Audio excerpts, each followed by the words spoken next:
So yun, welcome sa Taiwan series. Ayan, for today's video nga, pag-usapan naman natin yung pag-ibig number application. So yan, so ito nga po ulit yung full requirements na kailangan nating i-accomplish bago tayo mag-apply ng Taiwan sa mga agencies dito sa Pilipinas. Ayan, so yan, proceed na tayo sa pag-ibig application natin.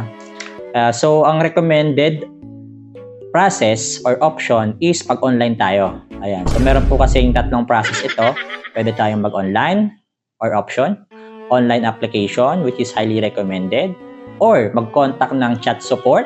And lastly is pagpunta tayo ng mismong Pag-ibig office. So, yan. So, yun yung mga options natin ng pagkukuha ng Pag-ibig number. So, dito tayo sa recommended, which is the online application. So, yan.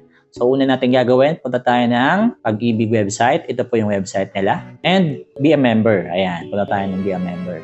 After nyan, i-redirect tayo para naman i-accomplish yung mga necessary details or information na kailangan ni Pag-ibig. Ayan, so pag hiningan tayo ng ID, soft copy, i-provide natin para matuloy tayo. After nyan, pagka nakapag-registered na tayo, bibigyan na tayo ng tinatawag na tracking number. Ayan. So, I recommend na i-print na yan diretso para meron ka ng print out. Pero, after few days pa, para naman ibigay sa'yo yung official na number mo or the MID na tinatawag, MID number. So, tinetext po ito doon sa na-registered nating number. Or, kung wala pa, pwede tayong bumalik ng Pag-ibig website para i-monitor kung meron na tayong Pag-ibig number. Kasi makikita natin yung monitoring natin doon.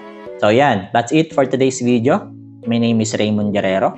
Don't forget to follow, like, and share, and subscribe na din sa ating platform. Yun lang. Uwi na ako.